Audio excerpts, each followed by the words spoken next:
Assalamualaikum warahmatullahi wabarakatuh. Alhamdulillahirabbil alamin wa bihi nasta'in wa ala umuri dunya waddin. Wassalatu wassalamu ala asyrafil anbiya'i wal mursalin wa ala alihi wa ashabihi ajma'in.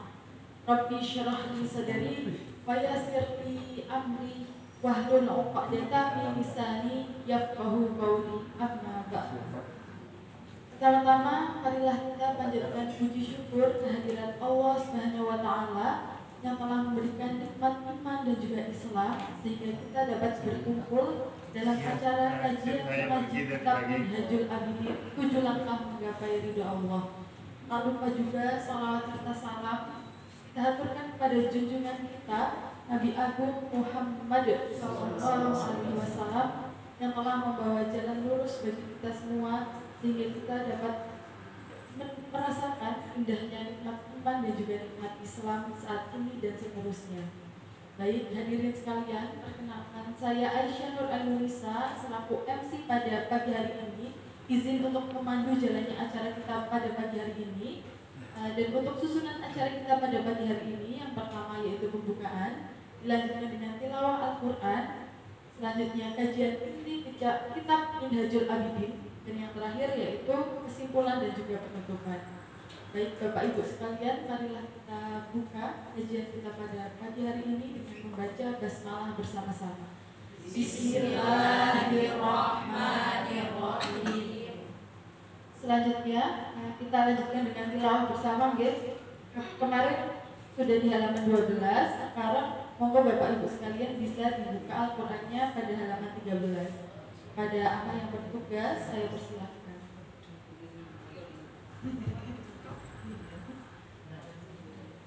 Bapak Ibu monggo saged dipun buka halaman 13 ayat 80.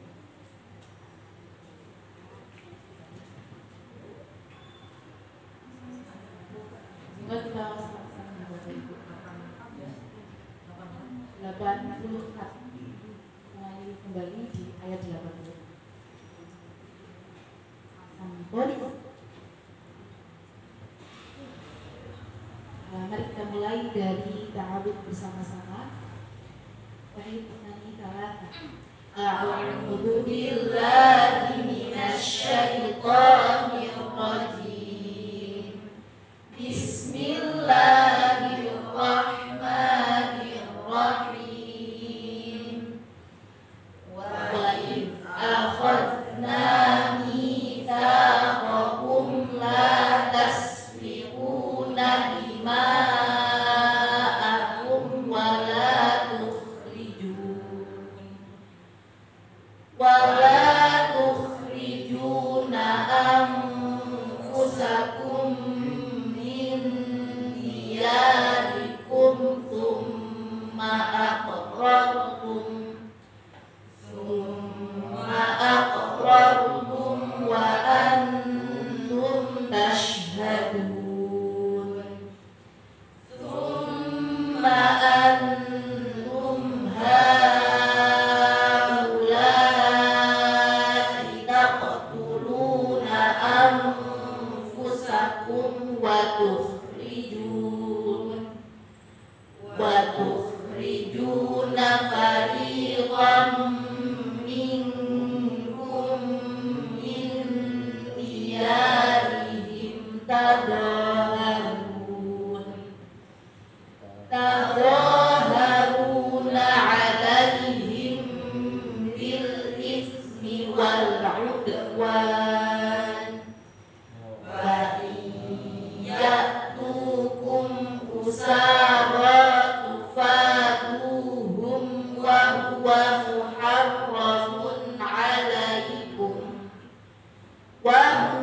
muharramun alaikum ikhrajuhum afatu'minuna bi ba'dil kitabi wa takfuruna bi ba'd fama jazaa'u man yaf'alu dzalika minkum illa khizyun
Semoga dengan pembacaan tilawah kita pada pagi hari ini dapat menambah keberkahan untuk acara kajian kitab Minhajul Abidin pada pagi hari ini. Amin ya rabbal alamin.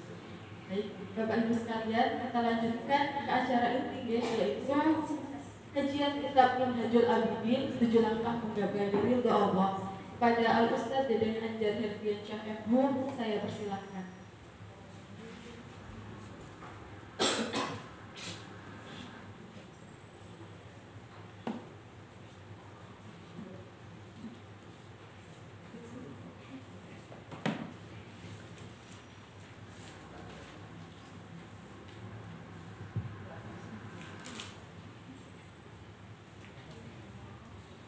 Bismillahirrahmanirrahim. Assalamualaikum warahmatullahi wabarakatuh.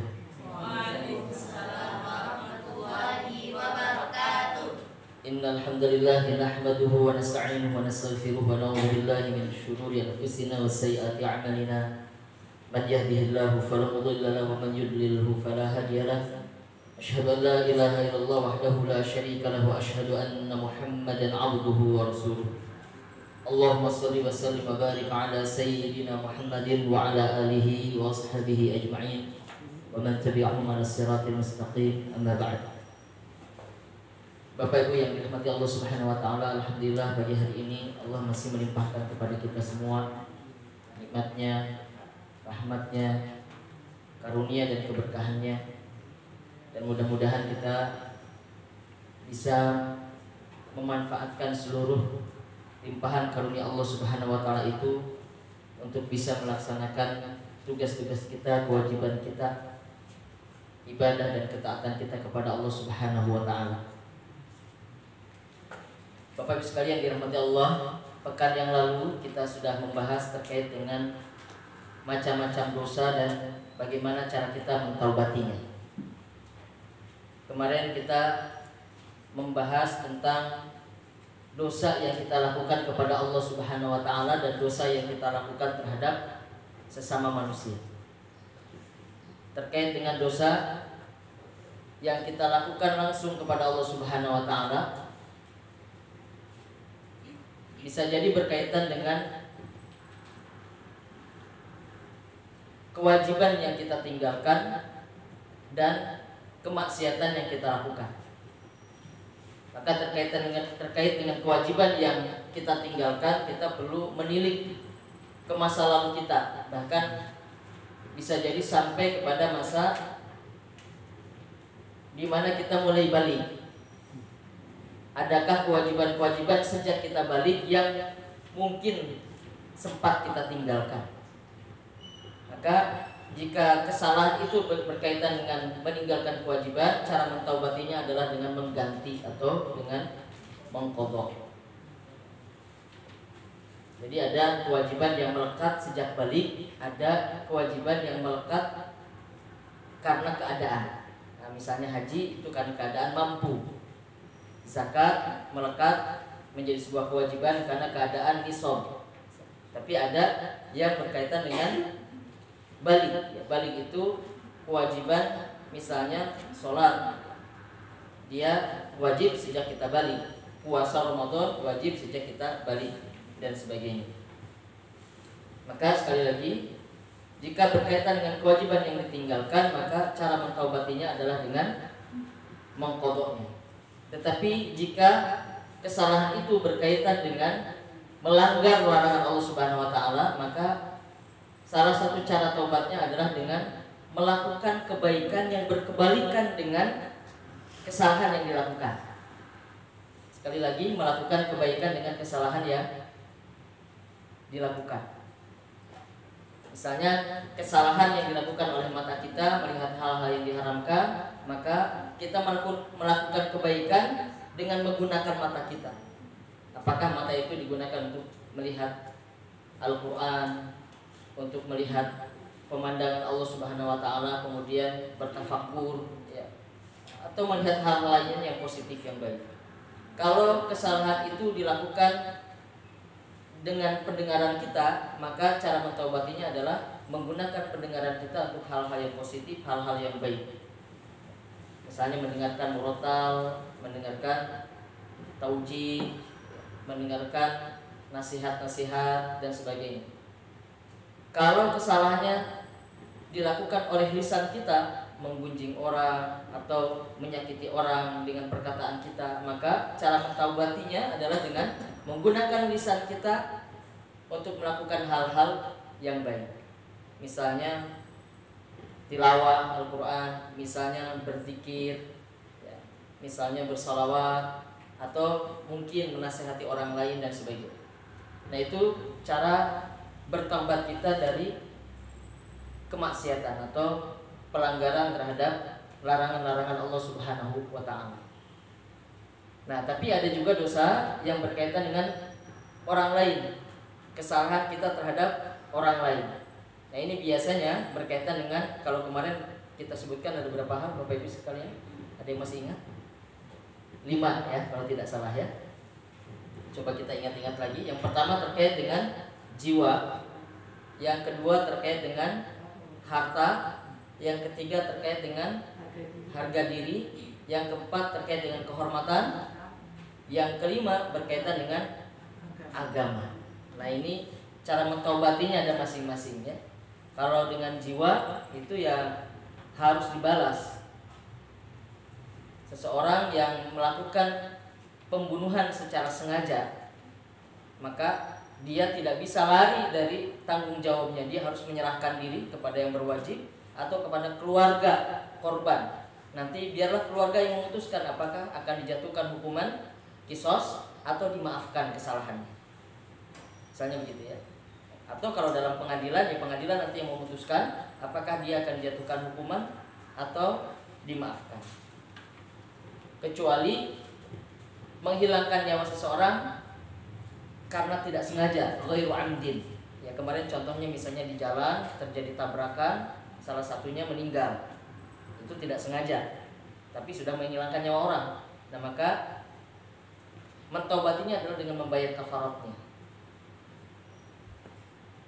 Kalau dosa itu berkaitan dengan menghilangkan harta orang lain atau merugikan orang lain dalam konteks harta ya, maka cara mentaubatinya adalah dengan menggantinya atau mengembalikan tanpa harus mengakui ya, tanpa harus menyerahkan diri. Kemarin saya mencontohkan dengan salah satu film itu ya.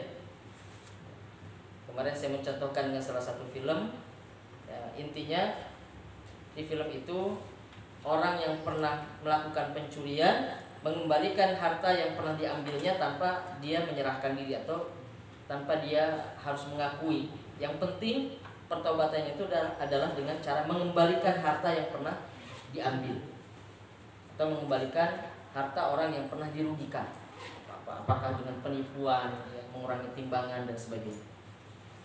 Kalau berkaitan dengan harga diri ya, kita jika memungkinkan meminta maaf langsung kepada orang yang dicederai harga dirinya. Membicarakan orang, misalnya kita datang kepada orang yang kita bicarakan, Bu, mohon maaf kemarin saya hilaf membicarakan ini, mohon dimaafkan, saya mohon diikhlaskan, dan seterusnya. Dan juga perlu kalau itu membicarakannya di depan orang lain, di hadapan orang lain, menggunjing istilahnya atau bergibah, maka perlu mengumpulkan orang-orang yang pernah mendengar cerita buruknya itu, dikumpulkan lagi. Kalau yang mendengar itu 5 orang, maka dikumpulkan lagi 5 orang itu dan mengklarifikasi, melakukan atau menyampaikan hal yang kebaliknya. Ibu-ibu sekalian, kemarin saya membicarakan Ibu Fulanah itu, saya mohon maaf itu saya khilaf, sebetulnya Ibu Fulanah itu baik, enggak begitu. Disebutkan kebaikan-kebaikannya. Yang sebelumnya disebutkan buruk-buruknya, jelek-jeleknya, disebutkan kebaikan-kebaikannya. Nah, kalau kesalahannya mencederai kehormatan orang lain, itu pun juga kalau memungkinkan meminta maaf. Tetapi kalau Imam Al-Ghazali di sini mengatakan agak sulit memang kalau itu berkaitan dengan kehormatan. Misalnya kalau kemarin yang dicontohkan adalah selingkuh. Ya, seorang laki-laki berselingkuh dengan istri orang lain. Nah, kalau memungkinkan minta maaf kepada suaminya, tapi kelihatannya ini akan menjadi perkara yang lebih berat ya, bisa terjadi kekacauan itu, bahkan bisa jadi pertumpahan darah gitu ya. Si suami pasti tidak akan menerima. Ya, maka kalau memungkinkan meminta maaf, kalau tidak berarti dia harus bertobat sesungguh-sungguhnya kepada Allah Subhanahu wa taala dan memperbanyak amal soleh. Karena nanti di akhirat dia akan ditagih oleh orang yang menjadi korbannya dan mengambil amal soleh. Kemudian yang berkaitan dengan agama, ya, misalnya menuduh seseorang itu sesat, menuduh seseorang itu melakukan perkara bid'ah, menuduh seseorang itu kafir, murtad dari agama tanpa ada bukti, maka kalau tidak terbukti itu kesalahannya atau tuduhannya itu kembali kepada orang yang menuduhnya. Nah ini berat, makanya berhati-hati kalau menuduh orang sesat, menuduh orang melakukan bid'ah, menuduh orang bahkan kafir atau murtad gitu. Kalau tuduhannya itu terbukti, murtadnya itu bisa berbalik kepada orang yang menuduh. Sesatnya itu bisa berbalik kepada orang yang menuduh, kecuali ada buktinya. Dan itu pun yang memutuskan harus lembaga yang terkait. Kalau di sini misalnya di Indonesia MUI misalnya, ya MUI itulah yang kemudian menetapkan bahwa kelompok itu sesat, ya, bahwa individu itu sesat, gitu, mengajarkan hal-hal yang melenceng dari agama dan seterusnya. Nah, kalau ada tuduhan-tuduhan seperti itu, maka harus meminta maaf kepada orangnya dan bertobat kepada Allah Subhanahu wa taala. Nah, baik. Itu kemarin yang kita bahas di pertemuan yang keberapa kemarin ya, Mbak Aisyah? Ke-11 atau ke-12? Ke-12. Baik, Bapak Ibu sekalian, kita akan lanjutkan pada pagi hari ini pada pembahasan berikutnya. Masih berkaitan dengan taubat. Pasal baru. ثم اعلم يقينا أن هذه العقبة صعبة أمرها مهم وضررها عظيم. Maka kemudian ketahuilah dengan penuh keyakinan bahwasannya fase ini merupakan fase yang sangat berat. Maksudnya fase taubat, ya. Karena kita sudah membahas fase ilmu pertama dulu. Ini fase yang kedua, fase taubat. Bahwa fase ini adalah fase yang berat. Amruha muhimun, ya, urusan tentang taubat ini merupakan hal yang sangat penting. Wadaruha azimun, tetapi rintangannya, bahayanya juga sangat besar. Jadi jalannya sangat sulit, perkaranya penting, tapi juga bahaya-bahayanya besar. Falaqad balagana anil ustadi Abi Ishaqi al-Isfirayani rahimahullah, telah sampai kepada kami, maksudnya kepada Imam Al-Ghazali dari gurunya. Jadi gurunya menceritakan kepada Imam Al-Ghazali. Abi Ishaq al-Isfirayani, namanya guru Imam Al-Ghazali ini adalah Abu Ishaq al-Isfirayani. Abu Ishaq al-Isfirayani rahimahullah, semoga Allah merahmatinya. Wa kana minar rasikhina fil ilmil amilin. Sesungguhnya dia, gurunya itu Abu Ishaq itu merupakan orang yang alim dan juga ahli ibadah, dan alim dan juga ahli ibadah. Jadi orang yang sangat saleh Abu Ishaq ini. Annahu qala, dia berkata, jadi Abu Ishaq ini menceritakan kepada muridnya, kepada Imam Al-Ghazali penulis kitab ini. Da'antullah subhanahu 30 sanah ayyarzuqani taubatan nasuha. Aku berdoa kepada Allah Subhanahu wa taala. Ya. Jadi Abu Ishaq ini berdoa kepada Allah Subhanahu wa taala 30 sanah. 30 tahun. Berdoanya selama 30 tahun. Diulang-ulang terus doa ini. Ayyarzuqani taubatan nasuha, yaitu supaya diberikan oleh Allah Subhanahu wa taala kemampuan untuk bertaubat nasuha.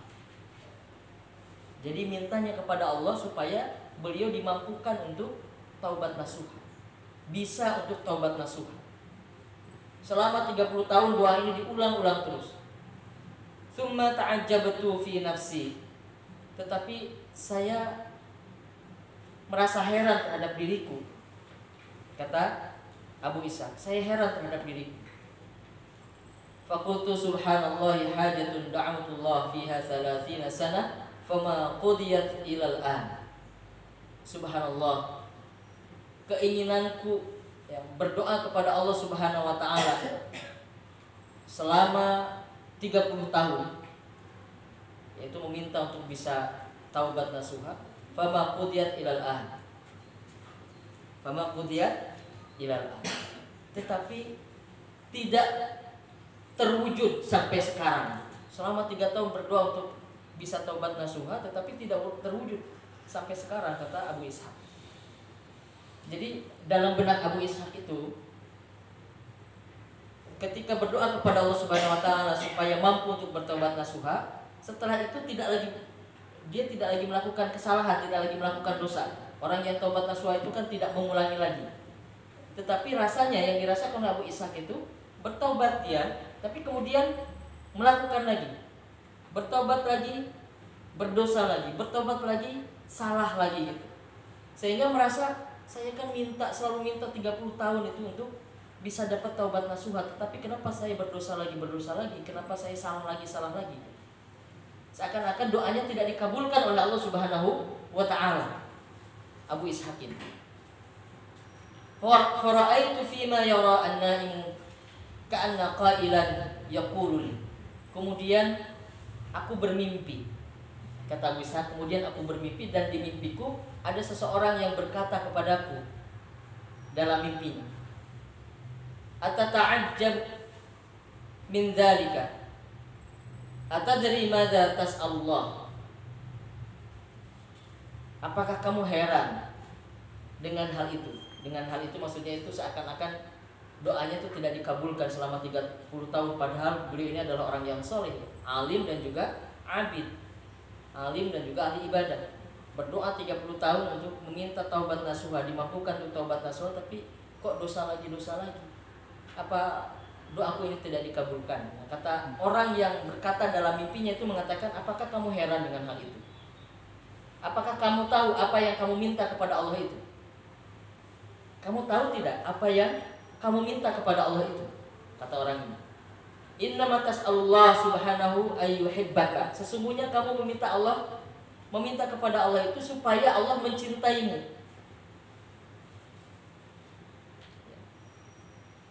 Amma sami'ta qaula jalla jalaluh, innallaha yuhibbut tawwabin wa yuhibbul mutatahhirin. Surah Al-Baqarah ayat 222. Apakah kamu tidak pernah mendengar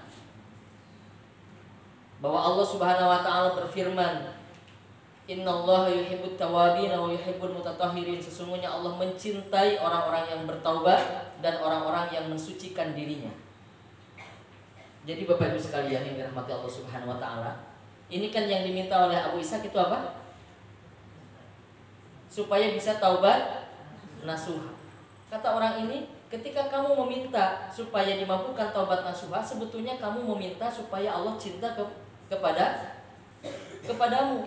Karena Allah menyampaikan di dalam firman-Nya, Allah mencintai orang-orang yang bertaubat dan orang-orang yang mensucikan dirinya.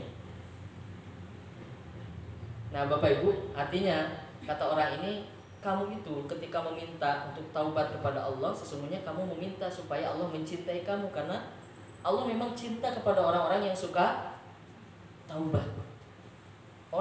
Allah cinta suka pada orang-orang yang suka bertaubat. Apa hadhi hajatun hayyinah? Apakah ini sebuah keinginan yang rendah?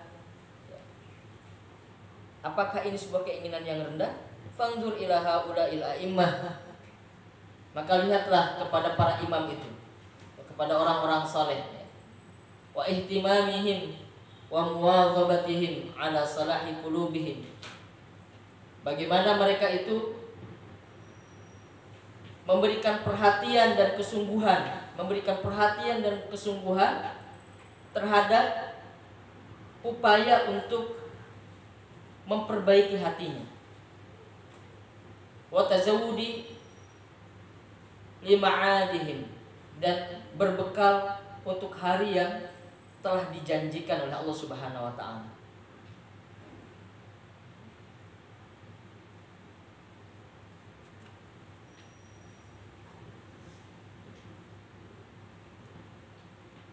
Nah, jadi Bapak Ibu sekalian dirahmati Allah Subhanahu wa taala, maksudnya adalah bahwa Kalau Abu Ishaq ini kan seakan-akan tidak dikabulkan doanya. Ketika meminta supaya dimampukan taubat nasuha, kok dosa lagi ini. Kok salah lagi, kok melakukan kekhilafan lagi, melakukan pelanggaran lagi. Apakah doa saya ini tidak diterima oleh Allah Subhanahu wa taala? Kan gitu dalam hatinya. Sampai kemudian dia dinasihati oleh orang yang ada di dalam mimpinya bahwa bukan begitu, bukan tidak dikabulkan, justru karena Allah cinta kepada kamu, karena Allah suka kepada kamu, mungkin kamu melakukan kesalahan-kesalahan lalu kamu tobat. Nah, saat tobat itulah kemudian Allah sangat suka. Di pertemuan yang lalu ya, saya pernah menceritakannya bagaimana Allah itu bahagianya ketika menerima taubat seseorang itu. Betul ya? Pernah saya ceritakan sampai di dalam cerita itu orang yang sangat bahagia itu kan mengatakan saking lupa dirinya dia, saking gembira betul gitu ya. Saking gembira betul setelah dia kehilangan untanya, dia kehilangan harapan untuk hidup karena seluruh perbekalannya ada di untanya, dan dia hanya seorang diri di tengah-tengah padang pasir, tidak ada yang bisa menolongnya. Kemudian sampai dia beristirahat. Tidak lama setelah itu ketika dia bangun dari tidurnya, untanya sudah kembali lagi, lengkap dengan seluruh perbekalannya. Orang ini kan bahagia sekali karena seakan-akan menemukan kembali harapan hidupnya. Kemudian dia mengungkapkan kegembiraannya kepada Allah tanpa sengaja. Dia mengatakan, "Ya Allah, terima kasih. Engkau adalah hambaku dan aku adalah Tuhanmu." Ya kan, ada yang salah dengan kata-katanya ya. Terbalik. Engkau adalah hambaku dan aku adalah Tuhanmu. Nah, ini saking gembiranya. Kata Rasulullah SAW, ini hadis ya. Ini hadis Rasulullah SAW. Rasulullah itu memberikan perumpamaan sebetulnya ini. Kata Rasulullah, bahagianya Allah ketika menerima taubat seseorang itu melebihi bahagianya orang tadi itu yang menemukan kembali harapan hidupnya. Allah itu sangat-sangat gembira, bahagia sekali ketika menerima taubat seseorang, ketika orang bersalah, berdosa, kemudian datang kepada Allah, meminta ampun kepada Allah, menghibah-hibah, menangis-nangis, dan dia melakukan berbagai upaya untuk memperbaiki kesalahannya. Allah sangat suka. Ya. Jadi bisa jadi sangat mungkin Allah membuat Abu Ishaq itu mungkin melakukan kesalahan supaya Abu Ishaq ini kembali kepada Allah, terus kembali kepada Allah. Coba andaikan misalnya orang itu tidak pernah punya kesalahan, ya kan? Tidak punya kesalahan, solih, berbuat baik, terus gak ada kesalahan-kesalahannya, gak ada pelanggaran-pelanggarannya. Jadinya dia kan tidak bertaubat karena tidak ada kesalahan kan? Tidak ada hal yang perlu ditaubati. Padahal Allah suka terhadap orang-orang yang taubat. Tapi bukan berarti kemudian kita juga menyengajakan diri untuk berbuat dosa. Nah, Abu Ishaq ini adalah orang yang selalu ingin bertaubat kepada Allah. Jadi setiap kali ada kesalahan, kembali kepada Allah. Setiap ada kesalahan, kembali lagi kepada Allah. Dan Allah suka itu. Kata orang yang menyampaikan dalam mimpinya Abu Ishaq begitu. Sesungguhnya Allah mencintai orang-orang yang bertaubat dan orang-orang yang mensucikan dirinya. Al-Baqarah 222. Wa amad dararu al-makhufu fi ta'khir taubah. Adapun hal yang sangat membahayakan bagi diri kita adalah kita akhir taubat, mengakhir-akhirkan taubat, meremeh-remehkan taubat, nanti saja nanti. Apalagi kalau ada yang berpikir anak-anak muda yang biasanya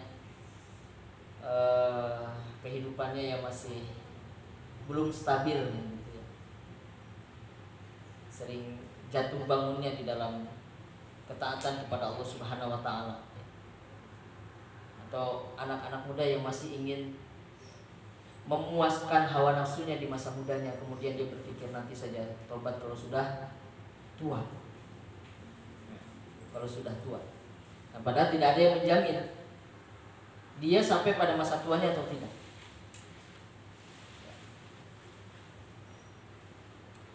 Sekarang karena di media sosial itu sangat intens ya.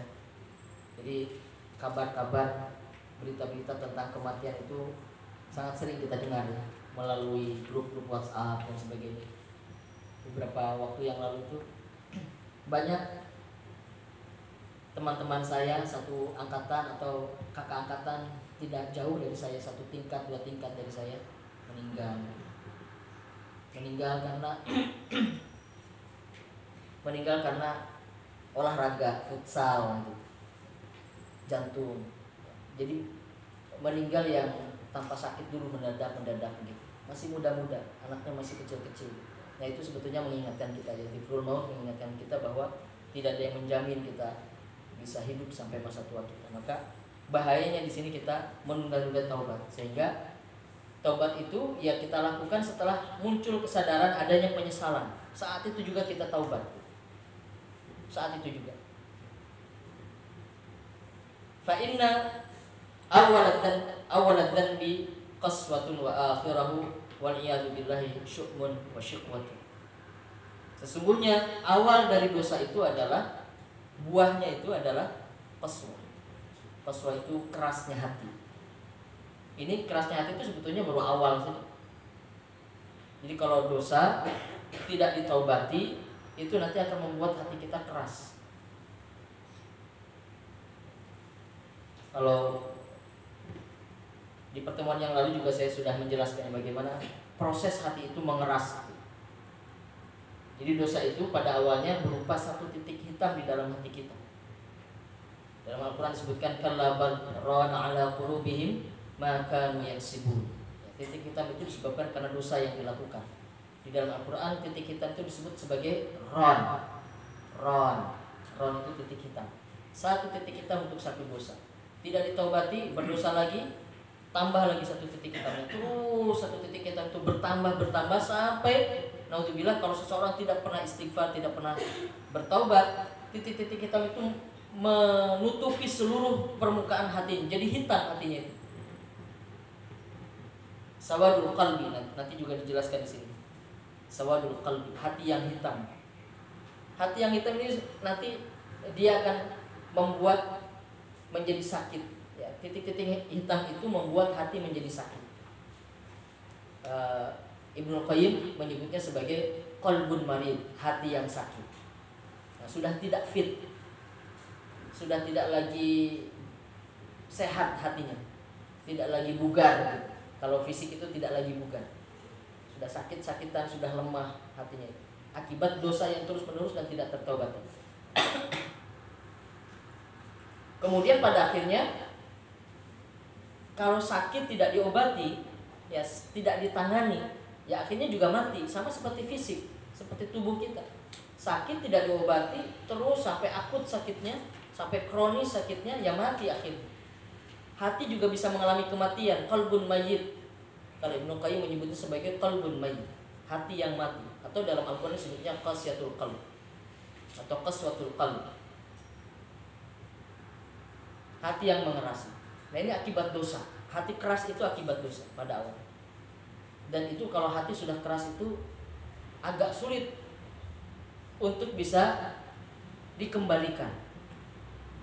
Nah makanya kita naudzubillah jangan sampai kita kalaupun ada kesalahan-kesalahan jangan sampai masuk pada level sakit atau pada level naudzubillah sampai mati hati itu. Karena kalau sudah mati itu sudah berat untuk dikembalikan lagi. Dinasehati itu sudah tidak mempan. Bapak Ibu kalau ada orang melihat orang dinasehati tidak mempan, itu tanda-tanda itu. Ya, dinasehati tidak mempan. Lalu bilang kalau ada anak gitu ya dinasehati orang tuanya nggak mempan. Itu karena memang hatinya sudah keras, nggak menerima lagi. Karena permukaannya sudah hitam, cahaya Allah itu tidak bisa menembus gitu. Karena saking sudah gelapnya itu hati. Cahaya Allah tidak menembus. Cahaya itu bisa ilmu, ya, bisa mau'izah, bisa nasihat. Itu cahaya-cahaya Allah Subhanahu wa taala itu tidak bisa masuk. Al-Qur'an tidak bisa masuk. Nah, itu karena dosa. Nah, ini bahayanya kata Imam Al-Ghazali kalau dinanti-nantikan terlanjur banyak dosa itu, terlanjur menutupi titik-titik hitam itu permukaan hati kita, ya sudah bahaya, itu sudah berat sekali untuk bisa dikembalikan kepada fitrahnya. Nah, jadi awalnya dosa itu membuat seseorang itu menjadi keras hatinya dan akhirnya wa akhirahu dan akhirnya nanti ujungnya itu adalah penderitaan. penderitaan. Jadi orang-orang yang sudah keras hatinya itu hidupnya itu pasti akan berantakan semuanya. Pasti akan berantakan, keluarganya berantakan, ya, pekerjaannya berantakan, tidak ada yang berkah semuanya. Itu pasti begitu. Awalnya hatinya keras, nggak bisa masuk nasihat, dia terus saja dalam kesalahan-kesalahannya. Pasti kan orang seperti ini berantakan hidupnya, betul ya Bapak Ibu ya? Berantakan hidup. Berkeluarga, keluarganya nggak beres. Bekerja, pekerjaannya nggak beres. Rusak semuanya, hatinya rusak, akalnya rusak, fisiknya rusak. Biasanya begitu memang. Ya, Bapak Ibu sekalian dirahmati Allah Subhanahu wa taala. Fa iyyaka an tunsiya amra iblisa wa bal'an bin ba'ura. Idh kana mabda'u amrihima dhanban wa akhirahu kufran. Fahalaka ma'an halikin abadal abidi. Dan kata Imam Al-Ghazali, kalian harus tidak boleh melupakan kisah tentang iblis dan Bal'am bin Ba'ura. Iblis, ya, iblis itu pada mulanya sebelum ada peristiwa penciptaan Nabi itu ya, iblis itu juga beribadah kepada Allah Subhanahu wa taala. Bahkan dalam riwayat tidak ada satu tempat pun di alam semesta ini yang tidak pernah dijadikan tempat untuk beribadah oleh iblis. Iblis itu tergelincir karena tidak mau taat pada perintah Allah untuk bersujud kepada Adam, sujud ihtiram, sujud penghormatan kepada Adam. Tidak mau, dia menolak karena kesombongannya. Karena dia merasa lebih tinggi daripada Adam. Dia diciptakan dari api dan Adam diciptakan dari tanah. Dan menurut iblis, nah ini iblis juga salah kaprah dia. Menurut iblis api lebih baik daripada tanah, padahal tidak demikian juga. Jadi dia kesalahannya dua, sudah sombong dan sesat fikir juga. Ya, menganggap api itu lebih baik daripada tanah. Yang sesungguhnya tanah itu lebih baik daripada api, gitu, karena kemanfaatannya lebih banyak. Ya, meskipun kita tentu membutuhkan api, tetapi tanah kemanfaatannya lebih banyak dan nilai positifnya lebih banyak daripada tanah. Kemudian Bal'am juga begitu. Bal'am ini pada mulanya dia seorang abid, seorang soleh yang sangat soleh, orang yang sangat soleh. Bal'am, dia hidup di masa Nabi Musa alaihissalam. Dia hidup di masa Nabi Musa alaihissalam. Tetapi dia diminta oleh Fir'aun untuk mendoakan keburukan bagi Nabi Musa. Ya mungkin Fir'aun memanfaatkan kesolehan ini. Jadi Fir'aun juga berpikir ya, ini minta doa kepada orang soleh gitu. Nah, Bal'am ini dipanggil oleh Fir'aun untuk mendoakan Nabi Musa hal-hal yang buruk bagi Nabi Musa. Awalnya Bal'am ini tidak mau ketika disuruh oleh Fir'aun itu untuk mendoakan Nabi Musa yang jelek-jelek. Tapi kemudian disuap, disogok oleh harta yang sangat banyak yang diberikan oleh Fir'aun melalui istrinya. Nah, itu. Jadi kelemahannya ada pada istrinya. Istrinya disogok. Nah, istrinya ini yang kemudian merayu-rayu suaminya. Sudahlah, kita udah dikasih uang banyak nih sama Fir'aun, sama raja. Akhirnya terayu juga itu Bal'am. Akhirnya Bal'am mendoakan keburukan-keburukan bagi Nabi Musa. Dan saat itu juga kemudian Bal'am ini diazab oleh Allah Subhanahu wa taala sampai kemudian lidahnya itu menjulur sampai dadanya. Keluar lidahnya, panjang jadi panjang. Dan meninggal dalam keadaan kafir. Nanti kita juga kalau masa setelahnya ada kisah tentang Barsiso. Ini juga hadis Rasulullah SAW. Barsiso. Sama, Barsiso itu juga adalah orang yang soleh. Dia hidup di masa antara Nabi Isa dengan Nabi Muhammad. Jadi di tengah-tengah, di masa fatrah, di masa kosongnya kenabian. Orang yang soleh, tapi dia melakukan dosa sekali, terjerumus pada dosa karena digoda oleh setan. Jadi saking solehnya, tidak ada setan yang mampu untuk menggoda, menjerumuskan Barsiso ini pada awalnya. Sampai kemudian ada perlombaan di antara setan. Perlombaan di antara setan, siapa yang mampu untuk menjerumuskan Barsiso ini. Ada yang kemudian menyanggupi Kalau dalam hadis disebut sebagai syaitanul abyad, setan putih. Nah, saya tidak tahu ya, tapi disebutnya setan putih. Apakah setan itu ada warna-warnanya? Saya tidak tahu, ada setan putih, merah, hijau, gitu gitu. Tapi yang disebut di situ adalah syaitanul abyad, setan putih yang menyanggupi, yang digoda itu. Kemudian dia melakukan satu kesalahan, kemudian dua kesalahan, tiga kesalahan, dan akhirnya bersisa itu meninggal dalam keadaan kafir, kufur kepada Allah Subhanahu wa taala. Maka celakalah keduanya, kata Imam Al-Ghazali, iblis dan Bal'am. Iblis dan Bal'am menjadi celaka bersama orang-orang yang celaka abadal abidin, selama-lamanya, karena kafir. Kalau kafir itu tempatnya di neraka dan selama-lamanya, di neraka selama-lamanya. Itulah makanya kita bersyukur sebagai mukmin, sebagai muslim. Bagaimanapun kata Rasulullah SAW, man qala la ilaha illallah dakhalal jannah. Barang siapa yang mengatakan la ilaha illallah, pasti dia masuk surga. Itu dalam keyakinan kita, dalam keyakinan kita. Dan ini hadis dari Rasulullah SAW. Siapapun yang mengucapkan la ilaha illallah pasti masuk surga, meskipun prosesnya untuk masuk surga itu berbeda-beda. Yang mengucapkan la ilaha illallah itu ada yang bi ghairi hisab, ada yang tidak dihisab oleh Allah Subhanahu wa taala, langsung cepat. Ya.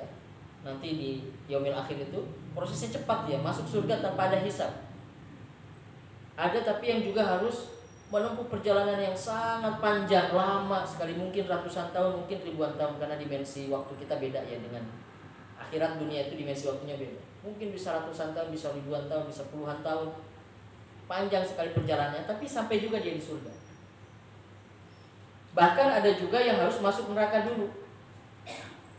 Muslim mukmin itu harus masuk neraka dulu, karena bisa jadi dosa-dosanya terlalu banyak dan amal solehnya terlalu sedikit. Sedangkan surga itu adalah tempat yang sangat suci, tidak bisa dimasuki oleh manusia-manusia yang masih kotor. Ya, itu seperti kita mau memasukkan pakaian ke lemari, itu kan pakaian yang sudah bersih, yang sudah rapi, betul ya. Yang kotor-kotor itu harus dicuci dulu. Ya. Kalau pakai cara yang manual itu tanpa mesin cuci, ya direndam dulu, ya kan, direndam dulu.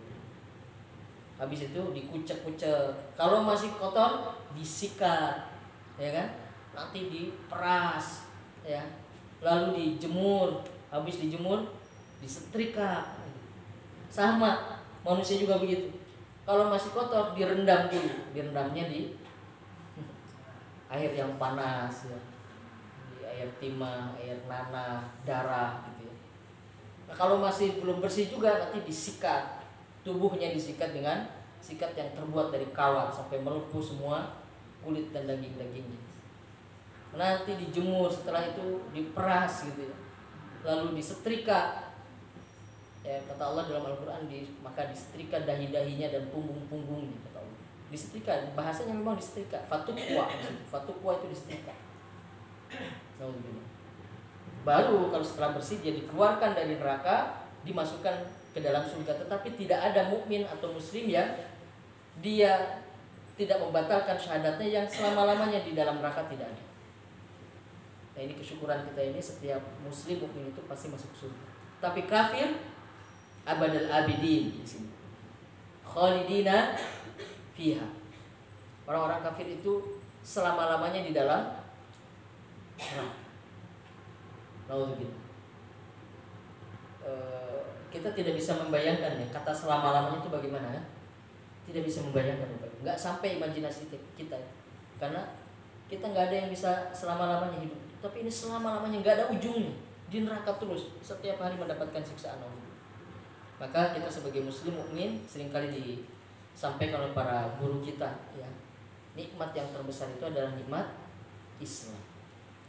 Nikmat paling besar, karena kita sudah punya tiket untuk masuk surga. Tinggal kita itu menentukan tiketnya, ini tiket VIP atau tiket yang kelas paling bawah, ya, atau tiket yang mungkin harus diperbaiki dulu ininya, kadaluarsa atau tidak gitu. Ya.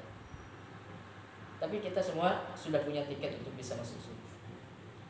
Nah, karena Bal'am sama iblis ini kufur, dia keluar dari ajaran Allah Subhanahu wa taala, maka fahalaka ma'al halikin abadal abid, selama-lamanya bersama dengan orang-orang yang celaka. Fa'alaika rahimakallahu bitayaqqudhi wal juhdi asa an taqla'a min qalbika irqa hadhil israr. Dan engkau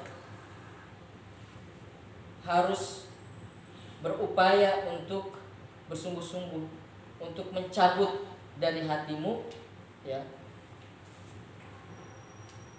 urat-urat dari hal yang biasa dilakukan dalam kesalahan-kesalahan itu. Jadi intinya berusaha untuk mencabut kebiasaan kita dalam melakukan dosa-dosa itu. Wa tukhallisa raqabataka min hadhil auzari, dan melepaskan lehermu dari beban-beban dan dosa-dosa, ya, dari ikatan gitu. Lehernya melepaskan ikatan dosa dari leher kita gitu. Wala ta'mana qasawatal qalbi minadz-dzunubi, dan jangan merasa aman dari kerasnya hati yang disebabkan oleh dosa. Jangan merasa aman. Jangan merasa gak ada kesalahan, gak ada dosa, benar terus, dan seterusnya. Wa ta'ammala halaka, dan merenungkan keadaan, senantiasa merenungkan keadaan kita. Kita ini bagaimana? Kita ini banyak salahnya apa banyak kebaikannya? Apa kesalahan-kesalahan kita hari ini? Bagaimana cara mentaubatinya? Terus merenungkan berapa lama kita diberikan umur lagi gitu. Nah, itu semua direnungkan. Merenungkan keadaan kita. Falaqad qala ba'dus shalihin, sesungguhnya telah berkata sebagian orang-orang yang salih, inna sawadal qalbi minadz-dzunub, sesungguhnya hitamnya hati itu disebabkan karena dosa. Hitamnya hati itu disebabkan karena dosa. Wa alamatus sawadil qalbi alla tajida lidzunubi mafza'an, dan di antara tanda-tanda hitamnya hati itu adalah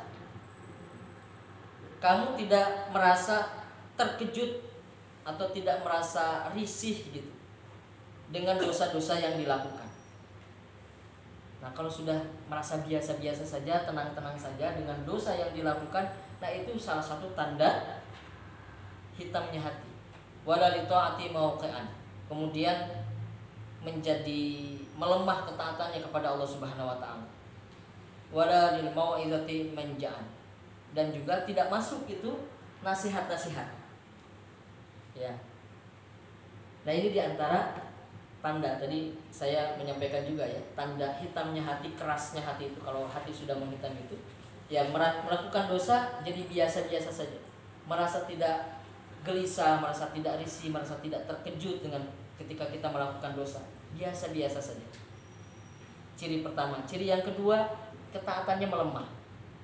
Yang tadinya semangat untuk melakukan ibadah ini, ibadah itu, ibadah ini, ibadah itu, mulai melemah tuh, mulai berkurang ibadah-ibadah. Yang ketiga, nasihat tidak masuk. Ketika dinasihati bahkan merasa tersinggung, ya, nggak masuk nasihat-nasihat itu. Nah, ini diantara tanda hitamnya hati kata orang-orang saleh. Wala tastahqiranna minadz-dzunubi syai'an, dan janganlah meremehkan dosa apapun. Jangan meremehkan dosa apapun. Fatahsaba nafsaka taiban, dan mengira dirimu adalah seorang yang sudah berhasil bertaubat. Wa anta musirun 'alal kabair, padahal kamu masih tetap melakukan perbuatan-perbuatan dosa besar. Al-kabair itu dosa besar. Falaqad balagna an Kahmasin bin Al-Hasan, telah sampai kepada kami, kepada Imam Al-Ghazali maksudnya, dari Kahmas bin Hasan, annahu qala, yang dia mengatakan, aznabtu dzanban fa ana abki alaihi mundu 40 sana. saya melakukan satu dosa. Kata Kahmas ini, namanya Kahmas bin Al-Hasan. Kata Kahmas ini, saya melakukan satu dosa dan saya menangisinya selama 40 tahun. Satu dosa saja ditangisi 40 tahun. Jadi menangis terus karena satu dosa 40 tahun. Faqila ma huwa ya Aba Abdillah. Kemudian ditanya Kahmas ini, dosa apa memang itu yang ditangisi selama 40 tahun itu? Nah, dia cerita kemudian. Zarani akhun li fillahi fashtaraitu lahu samakan fa'akala. Temanku, ya, saudaraku di jalan Allah, ya, maksudnya temanku yang sudah dianggap sebagai saudara di jalan Allah. Zarani, berkunjung kepadaku, temanku berkunjung kepadaku. Maka kemudian Kahmas ini menjamu temannya ini dengan membelikan ikan untuknya. Biasa kalau ada tamu, ya apalagi teman dekat, teman akrab gitu ya, yang ingin menjamu sebaik-baiknya, kemudian Kahmas ini beli ikan. Membeli ikan, fa'akala, kemudian dimakan oleh temannya itu. Tsumma qumtu ila ha'iti jari fa'akhadtu minhu qit'atan tini faghasala biha yadahu. Kemudian saya pergi ke tetangga sebelah. Mengambil segenggam tanah, untuk mencuci tangannya si tamu tadi itu. Allahu alam ya, saya tidak tahu konteksnya. Mungkin karena zaman dulu itu susah air atau bagaimana. Jadi cuci tangannya pakai itu, pakai tanah digosok-gosok gitu. Jadi intinya dia ngambil tanah itu, dari tetangganya. Dan di situ dia merasa bersalah karena dia menganggap dia sudah mengambil sesuatu dari tetangganya tanpa izin, meskipun itu hanya segenggam tanah. Kalau Bapak Ibu kira-kira itu berharga nggak sih tanah itu? Enggak kan aslinya ya, cuman tanah aja gitu. Ini untuk cuci tangan, untuk membersihkan tangannya tadi habis makan ikan. Ya, itu saja ditangisi selama 40 tahun. Saking takutnya terhadap dosa. Fanaqish nafsaka wahasibha. Maka bicaralah kepada dirimu. Ya, kadang-kadang kita mungkin perlu berdialog dengan diri kita sendiri. Bicara terhadap diri sendiri. Kemudian fahasibha, maka kemudian kita muhasabah. Nah, ini pentingnya kita muhasabah, mengevaluasi diri kita. Sudah sejauh mana kita melangkah menyimpang dari jalan Allah Subhanahu wa taala. Dihisab kita. Hasibu anfusakum qabla an tuhasabu. Hisablah diri kalian, hitung diri kalian, introspeksilah diri kalian sebelum kalian dihisab kelak di akhirat. Kan begitu kata para ulama.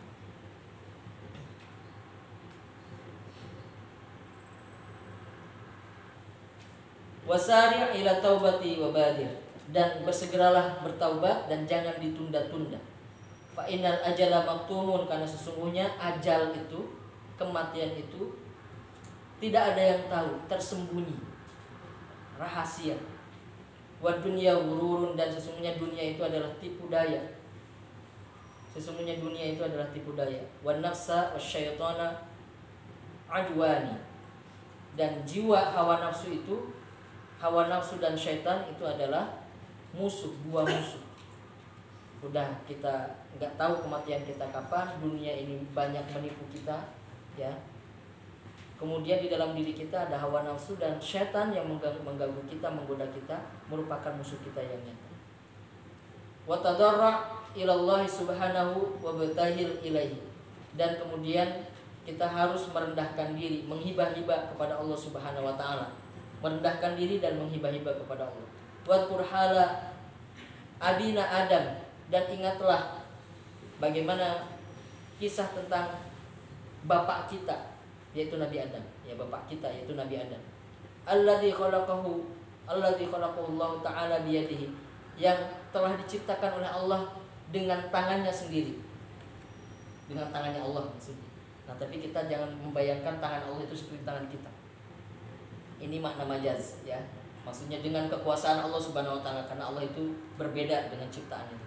Jadi jangan samakan ketika Allah menyebutkan tangannya itu Jangan kita bayangkan tangan Allah itu seperti kita. Intinya Nabi Adam itu diciptakan secara langsung oleh Allah Subhanahu wa taala tanpa dilahirkan kan. Karena manusia pertama yang diciptakan oleh Allah Subhanahu wa taala. Wa nafakha fihi min ruhihi, dan ditiupkan kepadanya, kepada Adam, ruhnya, ruh Allah. Wa hamalahu ila jannatihi ala anaqil malaikah, dan kemudian dibawa ke dalam surga oleh Allah Subhanahu wa taala dengan dijunjung oleh para malaikat di atas pundaknya. Jadi ini menunjukkan betapa Nabi Adam itu dimuliakan. Dijunjung itu ditaruh di atas pundaknya malaikat gitu ya. Kemudian dibawa ke surga. Itu seperti anak-anaknya di pundak ayahnya itu dimulia-muliakan, kemudian disenangkan gitu ya. Dibawa ke surga itu di atas pundaknya malaikat. Lam yudnib illa dzanban wahidan, dan Nabi Adam itu tidak melakukan kesalahan. Tidak pernah melakukan kesalahan kecuali satu kesalahan. Betul ya? Nabi Adam itu tidak pernah berdosa. Hanya satu kesalahan Nabi Adam. Fanazala bihi ma nazala. Tetapi kemudian karena satu dosa itu Nabi Adam diturunkan dari surga. Dikeluarkan dari surga. Hatta ruwiya anna Allah Ta'ala qala, sampai kemudian diriwayatkan Allah Subhanahu wa taala berkata kepada Nabi Adam, "Ya Adam, ai jarin kuntu laka." Wahai Adam. Kan Nabi Adam ini sudah dimuliakan sedemikian rupa oleh Allah Subhanahu wa taala, kemudian melakukan dosa. Kata Allah, "Wahai Adam, bagimu itu saya ini tetangga macam apa?" Kata Allah. Ini kan bertetangga dengan Allah, itu dekat. Jadi posisinya kan sangat dekat dengan Allah. Nabi Adam berada di surga, Allah di arsy-Nya.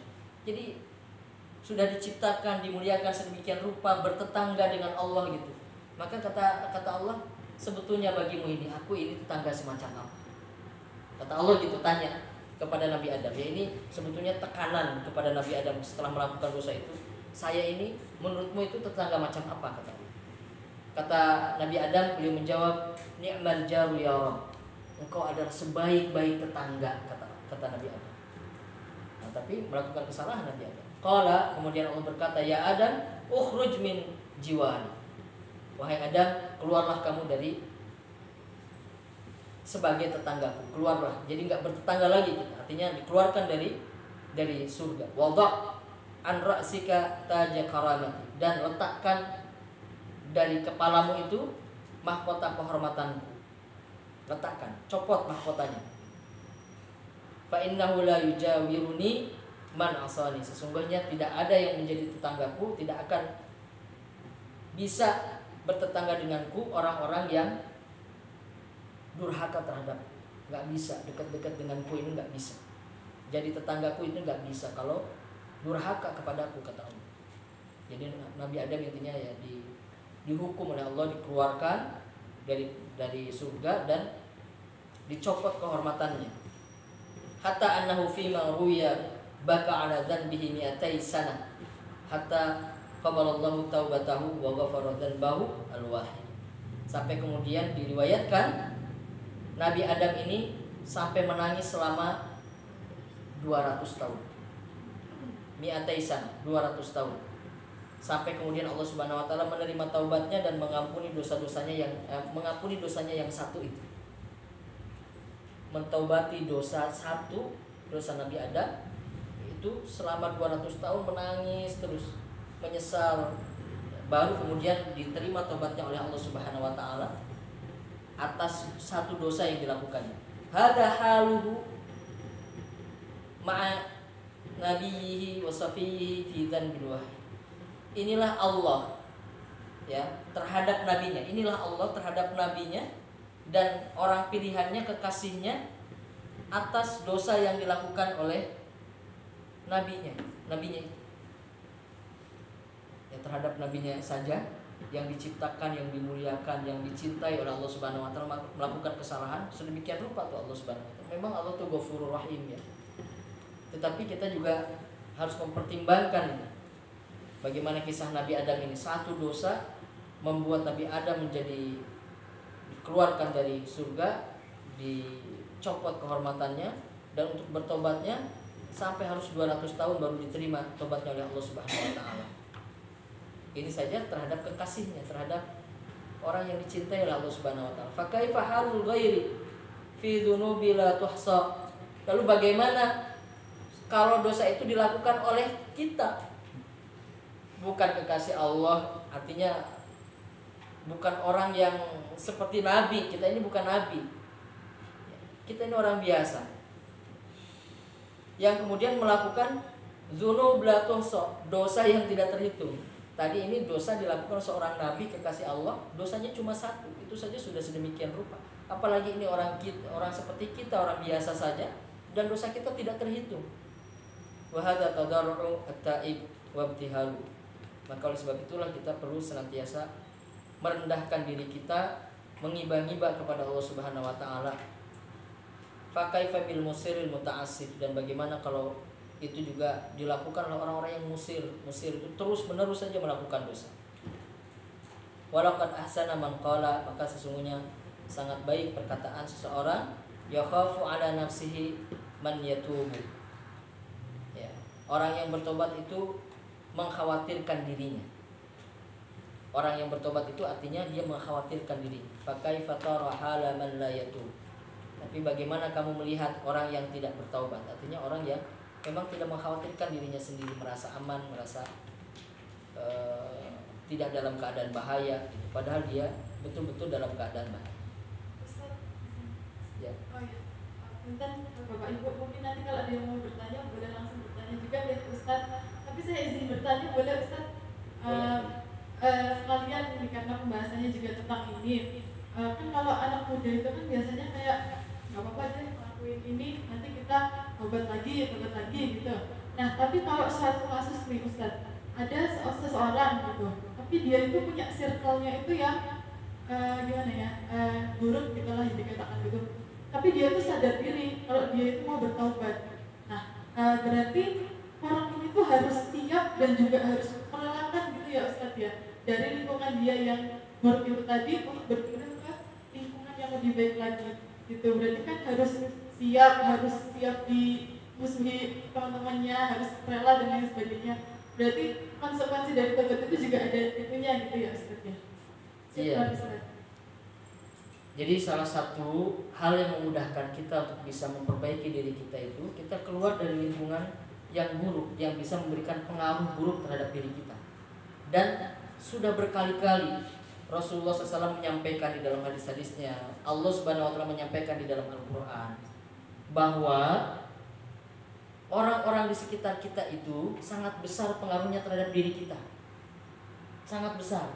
Jadi jangan merasa saya bisa kok, bergaul dengan siapapun bisa gitu. Bergaul dengan siapapun boleh, tetapi menjadikan khalil, menjadikan teman dekat, lingkaran paling dekat dengan kita haruslah orang-orang soleh. Jangan orang-orang yang buruk perangainya. Tempat kita ngumpul-ngumpul, ngobrol-ngobrol gitu ya, nongkrong-nongkrong, kalau anak-anak muda gitu, itu harus orang-orang soleh. Kalau bergaul dengan siapapun silahkan. Kalau bergaul dengan siapapun, kalau dalam bahasa Arab istilahnya yakhtalitun walakin yatamayyazun, ya, bergaul dengan siapapun tetapi selektif. Selektif. Nah, yang diseleksi ini adalah orang-orang yang terdekat dengan kita. Kalau sebelumnya barangkali seseorang itu punya lingkungan yang buruk, bisa nongkrong-nongkrong dengan siapa itu yang memang buruk pengaruhnya gitu ya. Ketika mau bertobat ya tinggalkan memang mereka. Konsekuensinya mungkin wah kita dianggap seorang sombong kamu ya dan sebagainya. Enggak, saya itu sebetulnya bukan sombong, tapi saya merasa kok saya itu sangat lemah ya, terhadap pengaruh orang lain misalnya gitu. Saya ingin untuk bisa lebih memperbaiki dulu dan seterusnya. Ya bisa disampaikan alasan-alasannya kenapa. Nanti ada banyak dalilnya. Ya, kalau dalam hadis kan dikatakan sebaik-baik teman itu adalah ketika kita bertemanlah dengan penjual minyak wangi, kata Rasulullah kan diumpamakan gitu. Karena kita akan kalau bergaul dengan penjual minyak wangi itu setidaknya kita bisa mendapatkan wanginya, tapi jangan bergaul dengan pandai besi. Kita akan dapat baunya, bau asapnya, uapnya itu. Banyak hal ya disampaikan oleh Rasulullah juga di dalam Al-Quran, di surah Al-Furqan, nanti bisa dibaca Bapak Ibu di surah Al-Furqan di ayat 27 sampai ayat 30. Nah, di dalam Al-Quran nanti bisa dibaca, itu terkait dengan buruknya pengaruh teman buruk ya, teman yang buruk bagi kita. Jadi memang harus ada kesiapan dari kita untuk mungkin harus meninggalkan teman-teman sebelumnya yang memang kita sadari dia bawa pengaruh buruk pada kita. Ya, ngajaknya nongkrong aja, nonton aja, lalai dan sebagainya gitu ya. Nah, begitu Mbak Aisyah. Baik.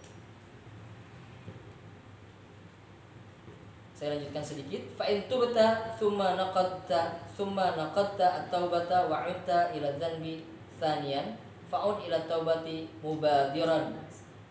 Tetapi jika kamu bertaubat lalu kamu membatalkan taubatmu dengan kembali kepada dosa, membatalkan taubat itu berarti kembali kepada dosa lagi. Tsaniyan untuk kedua kalinya fa'ud ila taubati mubadiran. Maka kembalilah lagi melakukan taubat. Pokoknya kalau kita bertaubat kemudian melakukan dosa lagi, ya taubat lagi gitu. Mubadiran, segera. Wa qul li nafsika, dan katakanlah kepada dirimu, la'alli amutu qabla an a'uda ila dzanbi hadhil marrah. Ya, semoga saja aku meninggal ya sebelum aku kembali kepada dosa lagi untuk kesekian kalinya. Ya mudah-mudahan sebelum meninggal, sebelum melakukan dosa lagi sudah meninggal enggak? Berarti meninggal dalam keadaan taubat. Jadi taubat, dosa lagi, taubat, dosa lagi, taubat lagi aja taubat. Nanti mudah-mudahan dalam keadaan taubat itu kita meninggal sebelum melakukan dosa lagi, dalam keadaan bersih. Wa kadzalika tsalisan wa rabi'an, begitu juga kalau yang ketiga, keempat, kelima, keenam, pokoknya taubat lagi aja. Jangan sampai kemudian merasa, aduh saya kok sudah terlalu banyak dosa saya, kemudian berputus asa, ya udahlah mungkin gak ada gunanya taubat saya, gak ada gunanya taubat. Yaitu pemikiran-pemikiran yang berasal dari setan. Wa kama takhadta dzanba wal 'audata ilaihi hirfatan fattakhid taubata aidan wal 'audata ilaihi hirfatan. Sebagaimana engkau, kata Imam Al-Ghazali, menjadikan dosa dan kembali lagi kepada dosa itu sebagai sebuah kebiasaan.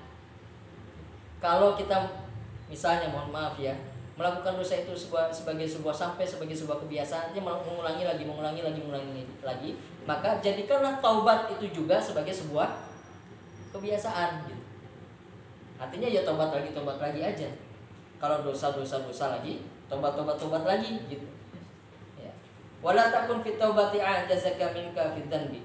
Jangan sampai kemudian taubatmu itu melemah karena dosa yang dilakukan. Pokoknya harus kenceng gitu semangat kita untuk bertobat. Meskipun mungkin kita sadar kita ini kok dosa lagi, salah lagi, tapi itu jangan membuat kita menjadi lemah untuk bertobat.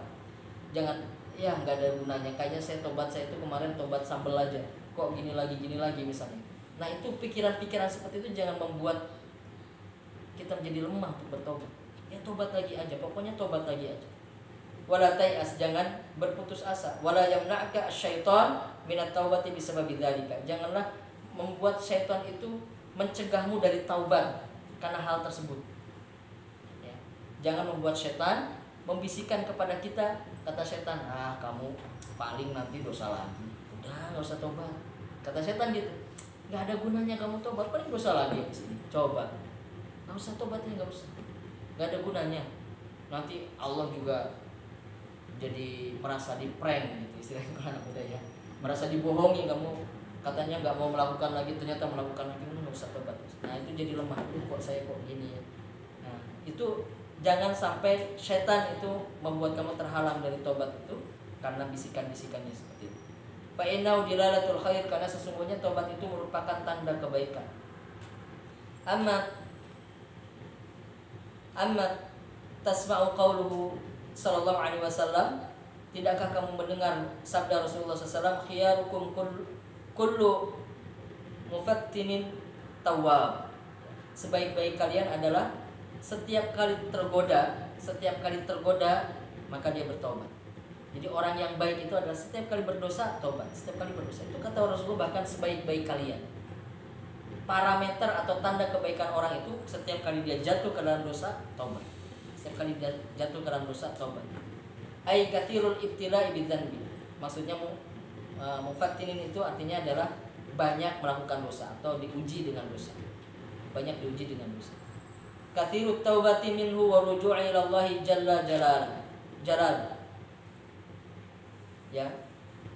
Banyak bertaubat dari dosa dan kembali kepada Allah Subhanahu wa taala bin nadamati wal istighfar, dengan penyesalan dan permohonan ampun, istighfar kepada Allah. Wa tadzakkar qaulu subhanahu, dan ingatlah firman Allah Subhanahu wa taala, wa may ya'mal su'an aw yadhlim nafsahu tsumma yastaghfirillah yajidillaha ghafurur rahima. Surah An-Nisa ayat 110.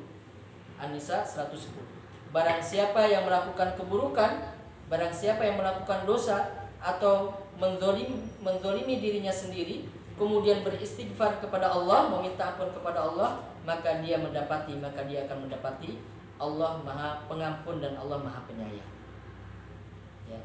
Barang siapa yang melakukan dosa atau menzolimi dirinya sendiri, kemudian beristighfar kepada Allah, maka dia akan mendapati Allah Maha Pengampun dan Maha Penyayang. Surah An-Nisa ayat 110.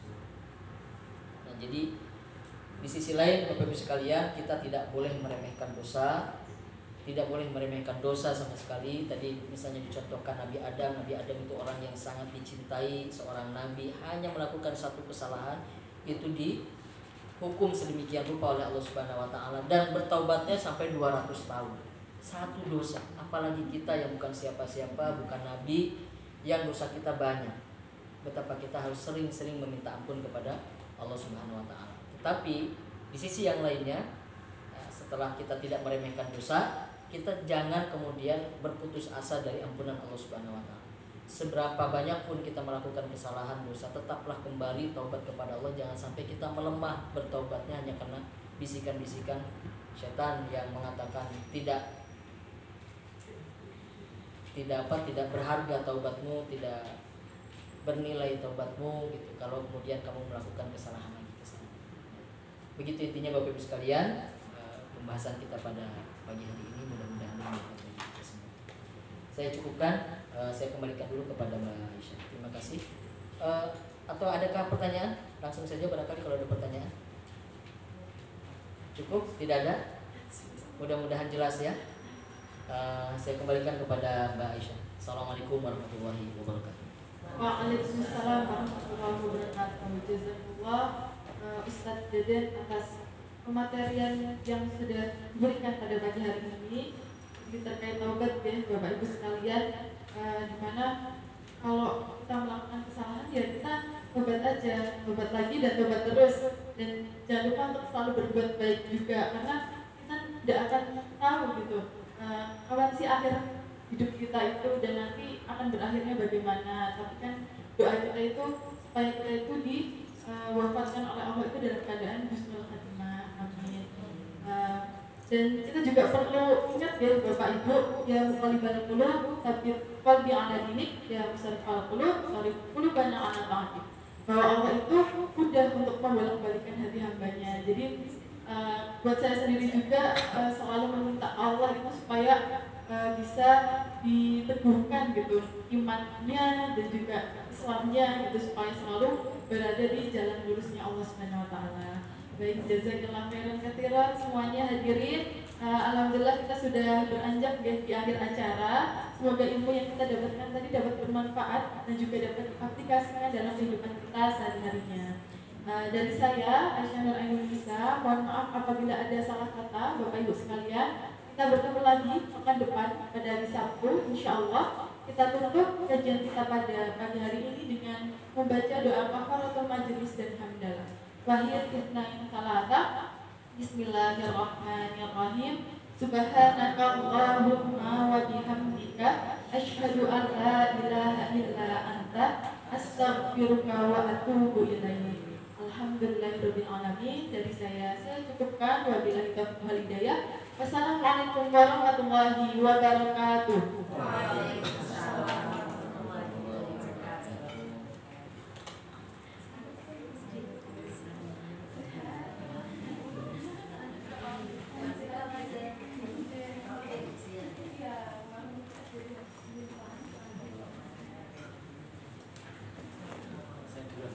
Saya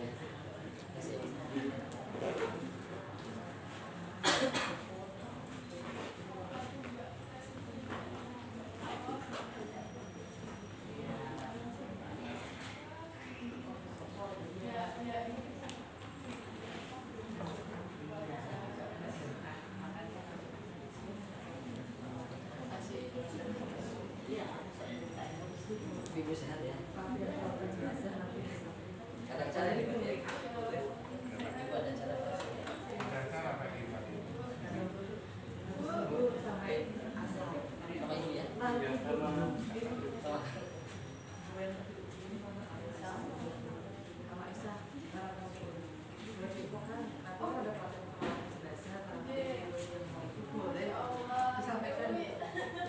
Nanti insya Allah akan ada niki ibu-ibu pelatihan jenazah jam 1 pelatihan perawatan jenazah nanti bareng santri-santri Asma Amanina juga. Kalau memang mau ikut nanti kesini jam 1 jadi insya Allah mulai. Nanti biar Bu Tini bisa mengurus jenazah kalau ada. Belajar bareng Bu. Dulu kan masih ingat tuh ibunya Pak Heru tuh ya. Betul ibunya betul kan ibunya Pak Heru? Bapaknya apa ibunya yang Bapaknya. Kalau yang oh bapaknya ya itu kan sampai lama. Oh iya mertuanya ya. Itu kan sampai lama nunggu itu karena belum ada yang bisa ngerawat jenazahnya, memandikan kalau nggak salah dulu ya. Kalau iya perempuan sendiri. Bagusnya gitu. Kalau jenazahnya laki-laki sama laki-laki baiknya. Kalau perempuan insya Allah sering nanganin sih. Oh ini malah nggak sering nanganin. Karena kalau di NTCB itu awalnya itu awalnya yang bisa maju bareng ya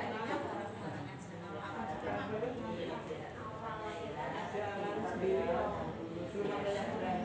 Oh iya Bu ya makanya kita biar berani.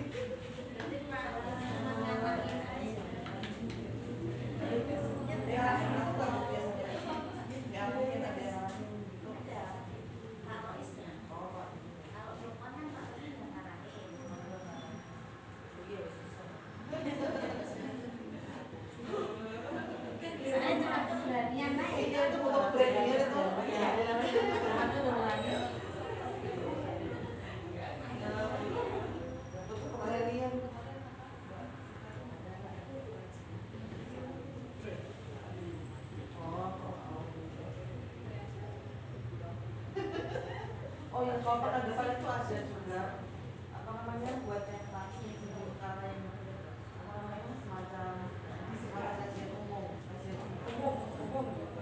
dia akan buat menyemangati juga laki. Habis kajian ini jadi memang ada padat ya ini ya terus